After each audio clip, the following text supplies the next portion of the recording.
ನಿಂತ್ಕೊಂಡ್ಬಿಟ್ಟು greater Bangladesh ಮಾಡ್ತೀವಿ ಅಂತ ಹೇಳಿ ಸರ್ಕಾರ ನಡೆಸ್ತಾ ಇರುವವರೇ ಬಾಂಗ್ಲಾದೇಶದಲ್ಲಿ ಕಾಣ್ತಾ ಇರುವ ಈ ಕನಸ ಭ್ರಮೇನ ಪ್ರಾಕ್ಟಿಕಲಿ ಪಾಸಿಬಲ್ ಏನ್ ಹೇಳ್ತೀರಿ ಸುದರ್ಶನ್ ಸರ್? ಈಗ ನೋಡಿ, ಗೋಡೆ ಮೇಲಿರೋ ಹಲ್ಲಿಗಳು ನಾನು ಮೊಸಳೆ ಅಂತ ಭ್ರಮೆ ಪಟ್ಬಿಡ್ತೇವೆ. ಅವ್ರ ಕೈಲಿ ಏನೂ ಆಗಲ್ಲ. ಇಟ್ ಇಸ್ ಜಸ್ಟ್ ದಟ್ ಏನಾದರೂ ಸುದ್ದಿಲಿರಬೇಕು ಅಥವಾ ಈ ಕೆಣಕಬೇಕು, ಭಾರತವನ್ನ ಕೆಣಕಬೇಕು ಅಂತ. ಈಗ ನೋಡಿ, 22 ವರ್ಷಗಳಲ್ಲಿ ಹಲವಾರು ಮುಸ್ಲಿಮರು ಸತ್ತಿದ್ದಾರೆ. ಅವಾಮಿ ಲೀಗ್ನ ಪೊಲಿಟಿಕಲ್ ಧುರೀಣರೇ ಸತ್ತಿದ್ದಾರೆ. ಅವು ಸುದ್ದಿ ಆಗಲಿಲ್ಲ. ಆದರೆ ಮಂಡಲ್ದು ಸುದ್ದಿ ಆಯಿತು, ಲಿಪುದಾಸ್ದ ಸುದ್ದಿ ಆಯಿತು. ಯಾಕೆ ಅಂದರೆ ಇದನ್ನು ಭಾರತವನ್ನೇ ಕೆಣಕಕ್ಕೆ.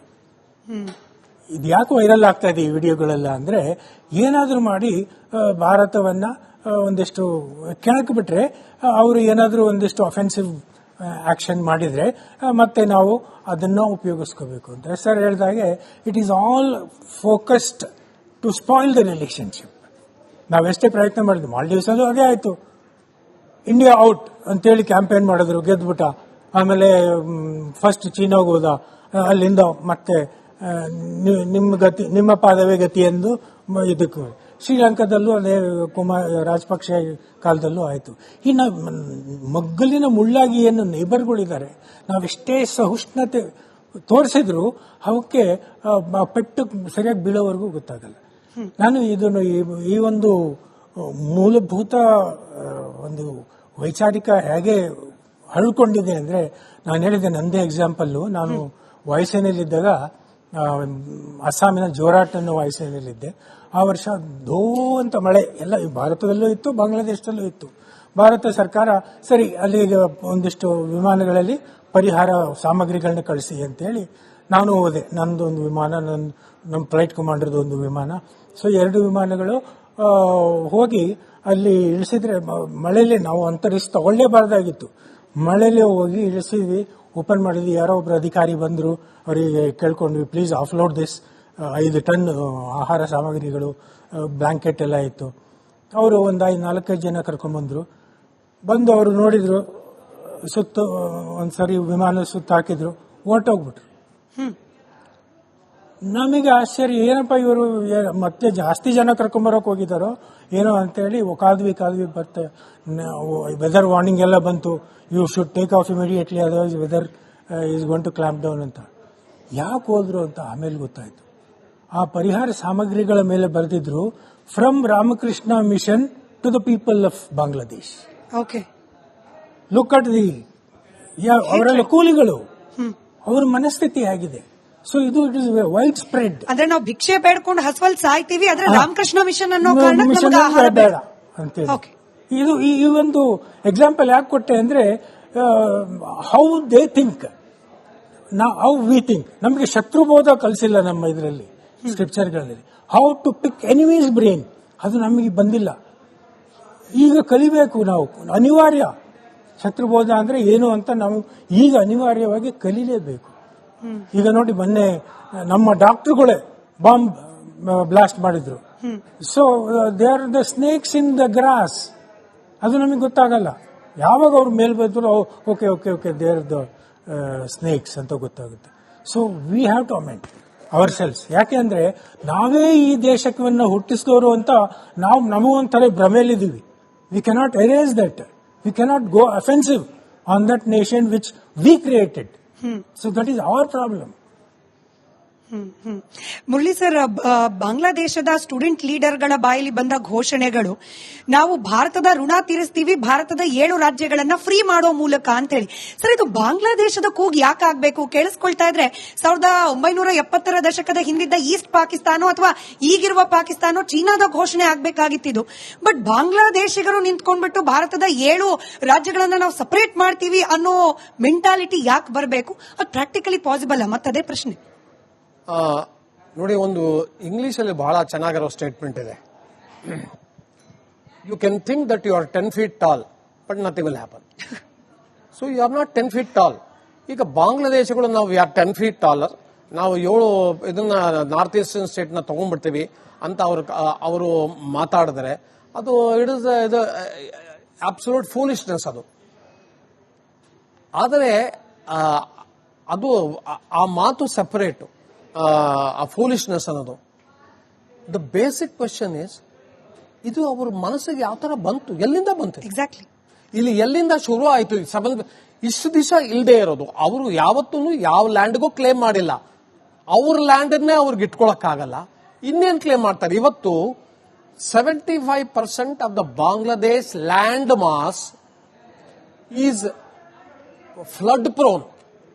ಅವರು ಮೀನ್ ಸಿ ಲೆವೆಲ್ ಇಂದ 10 ಮೀಟರ್ ಮೇಲಿದ್ದಾರೆ. ಅವ್ರ ಜಾಗನೇ ಅವ್ರಿಗೆ ಇಟ್ಕೊಳಕ್ಕಾಗಲ್ಲ. ಆ 78% ಬಾಂಗ್ಲಾದೇಶಿಗಳು ಈ ಫ್ಲಡ್ ಪ್ರೋನ್ ಏರಿಯಾನಲ್ಲಿ ಒಳ್ಳೆ ಇರುವೆಗಳ ತರ ಇದಾರಂತೆ.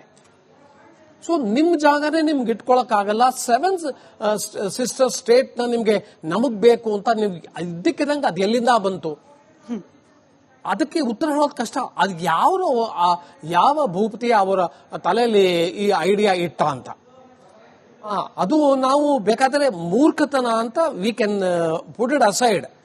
But it then will making a mistake. ಇವತ್ತು ತ್ರಿಪುರಾ ಆಗಿರ್ಬೋದು, ಅಸ್ಸಾಂ ಆಗಿರ್ಬೋದು, ಮೇಘಾಲಯ ಆಗಿರ್ಬೋದು, ಎಲ್ಲಾನು ಶೇರ್ ಬಾರ್ಡರ್ ವಿತ್ ಬಾಂಗ್ಲಾದೇಶ್.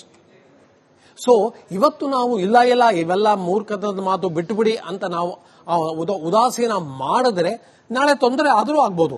ಅದಕ್ಕೋಸ್ಕರ ಏನ್ ಮಾಡಿದ್ದಾರೆ, ನಮ್ಮ ದೇಶ ಬಾರ್ಡರ್ ಇದನ್ನ ಟೈಟ್ ಮಾಡಿದ್ದಾರೆ.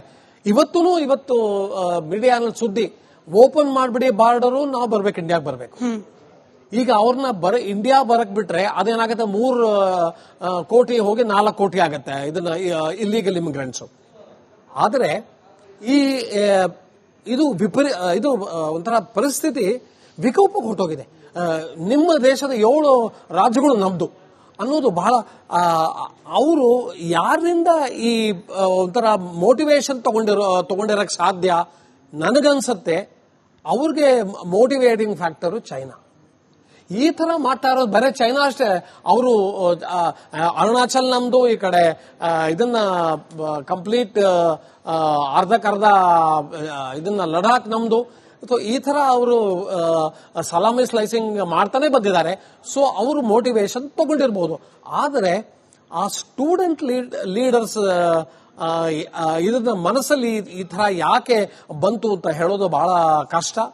ಆದರೆ ನಾವು ಅದನ್ನ ತುಂಬಾ ಒಂಥರ ಹಗುರವಾಗಿ ಪರಿಗಣಿಸಬಾರದು. ಈಗ ಸದ್ಯದಲ್ಲಿ ನಮ್ಮ ಆಕ್ಷನ್ ನಾವು ತಗೋಬೇಕು. ಯಾಕಂದ್ರೆ 3 ವೈರಸ್ ಸರ್, ಒಂದು ಧರ್ಮದ ಅಮಲು, ಅದರ ಜೊತೆಗೆ China virus, Pakistan virus mix ಆಗಿ ವರ್ಕ್ ಆಗ್ತಿದ್ಯಾ ಅಂತ ಹೇಳಿ ಬಾಂಗ್ಲಾದೇಶದ ಎಕ್ಸ್ಟ್ರೀಮಿಸ್ಟ್ ಗಳಲ್ಲಿ. ಈಗ ಇಂದಿನ ತಾರೀಕಿನಲ್ಲಿ ಪಾಕಿಸ್ತಾನ ಮತ್ತು ಬಾಂಗ್ಲಾದೇಶ್ ಒಂದು ಸೆಕ್ಯೂರಿಟಿ ಒಪ್ಪಂದ ಮಾಡಿಕೊಳ್ಳುವಂತಹ ಒಂದು ಸಾಧ್ಯತೆ ಇದೆ, ಆಗಿದೆ. ಆ ಸೆಕ್ಯೂರಿಟಿ ಒಪ್ಪಂದ ಮಾಡಿಕೊಂಡ್ರೆ ಚೈನಾ ಬಂತು. ಸೊ ಚೈನಾಗೆ ಆಟೋಮ್ಯಾಟಿಕ್ ಎಂಟ್ರಿ ಸಿಕ್ತು. ಆಮೇಲೆ ಇನ್ನೊಂದು ಯೂನಸ್ ಹೋಗ್ಬಿಟ್ಟು ಚೈನಾ ಎಲ್ಲಾ ಜೊತೆ ಮಾತಾಡ್ಕೊಂಡ್ ಬಂದಿದ್ದಾರೆ. ಅವ್ರು ಹೋಗ್ಬಿಟ್ಟು ಅಸೀಮ್ ಮುನಿ ಜೊತೆ ಮಾತಾಡ್ಕೊಂಡ್ ಬಂದಿದ್ದಾರೆ. ಸೊ ಈ ತರ ಅವ್ರೇನ್ ಮಾಡ್ತಿದ್ದಾರೆ, your enemy is my friend. So ಆ ತರ ಪಾಲಿಸಿ ಅವರೇನಾದ್ರು ಅಡಾಪ್ಟ್ ಮಾಡ್ತಾರಾ ಗೊತ್ತಿಲ್ಲ. ಈಗ ಮುಂದೆ ಬರೋ ಸರ್ಕಾರ ಅದೇ ಪಾಲಿಸಿನ ಮುಂದುವರ್ಸ್ಕೊಂಡು ಹೋಗ್ತಾರ ಅದು ಗೊತ್ತಿಲ್ಲ. ಆದರೆ ಮುಂದುವರ್ಸ್ಕೊಂಡು ಹೋಗೋ ಸಾಧ್ಯತೆಗಳಿದೆ. ಯಾಕಂದ್ರೆ BNP ಮೇಲೆ ಜಮಾಯಿತೆ ಇಸ್ಲಾಮಿ ಬಂದ್ರೆ ಖಂಡಿತ ಮಾಡ್ತಾರೆ ಅವರು. ಸೊ ನಮ್ಮ ದೇಶಕ್ಕೆ ಈಗ ನಮ್ಮ ದೇಶ ಇದನ್ನು ಸೀರಿಯಸ್ ಆಗಿ ಪರಿಗಣಿಸಬೇಕು. ಈಗ ಎಲ್ಲರೂ ಹೇಳ್ತಾ ಇರೋದು ಒಂದೇ ಮಾತು, politically stable Bangladesh is good for India. ಅಲ್ಲಿ ಪೊಲಿಟಿಕಲ್ ಸ್ಟೆಬಿಲಿಟಿ ಇಲ್ಲ, ಅಲ್ಲಿ ವಿಪರೀತ ರಿಲಿಜಿಯಸ್ ಇದನ್ನ ಸೆಂಟಿಮೆಂಟ್ಸ್ ವಿಪರೀತ ಹೈಪ್ ಆಗಿದ್ದಾರೆ ಅಲ್ಲಿ, ಅದು ನಮ್ಮ ದೇಶಕ್ಕೆ ತೊಂದರೆ ಅನ್ನೋ ಮಾತು ಎಲ್ಲರೂ ಆಡ್ತಾ ಇದ್ದಾರೆ. ಸೊ ನಮ್ಮ ದೇಶ ವೇಟ್ ಅಂಡ್ ವಾಚ್, ನಮಗೆ we are experts wait and watch ಅಲ್ಲಿ. ಸೊ ಆಯ್ತು, ನೋಡೋಣ ಫೆಬ್ರವರಿಯಲ್ಲಿ ಏನಾಗುತ್ತೋ. ಆದ್ರೆ ಫೆಬ್ರವರಿಯಲ್ಲಿ ಏನಾಗುತ್ತೋ ಅಂತ ಎಲ್ಲರಿಗೂ ಗೊತ್ತು. ಯಾಕಂದ್ರೆ ಅವಾಮಿ ಲೀಗಂತೂ ಬ್ಯಾನ್ ಮಾಡ್ಬಿಡ್ಯಾರೆ. ಸೊ ಇರೋದು ಹಾಳೂರು ಉಳ್ದವನೇ ಗೌಡ. ಸೊ ಅವರಿಬ್ಬರು ಸೇರ್ಕೊಂಡು ಇದನ್ನ ಒಂದು ಸರ್ಕಾರ ಕಟ್ಟಿದ್ರೆ ಖಂಡಿತ ತೊಂದರೆಗಳಾಗೋದ್ರಲ್ಲಿ ಏನು ಅದು ಸಂಶಯವೇ ಇಲ್ಲ. ಆದರೆ ಇದನ್ನ ಸ್ಟೂಡೆಂಟ್ಸ್ ಮನಸ್ಸಲ್ಲಿ ಅವ್ರು ಯಾವ ತರ ಅವ್ರನ್ನ ಇಂಡಾಕ್ಟ್ರಿಯೇಟ್ ಮಾಡಿದ್ದಾರೆ ಅನ್ನಕ್ಕೆ ಒಂದು ಬಹಳ ಬೆಸ್ಟ್ ಎಕ್ಸಾಂಪಲ್ ಇದು. ಮೊದಲನೇದಾಗಿ ಎಲ್ಲದಕ್ಕೂ ಇಂಡಿಯಾನೇ ರೆಸ್ಪಾನ್ಸಿಬಲ್. ಆಮೇಲೆ ನೆಕ್ಸ್ಟ್ ಇಲ್ಲ ಇಂಡಿಯಾನಲ್ಲಿ 7 ಸ್ಟೇಟ್ ಕೊಟ್ಟು ಬಿಡಿ, ಅದು ದಟ್ ಇಸ್ ಅವರ್. ಸೊ ಈ ತರ ಅವರು ಸ್ಟೇಟ್ಮೆಂಟ್ಸ್ ಕೊಡ್ತಾ ಇರೋದು ಸ್ವಲ್ಪ it is a matter of concern.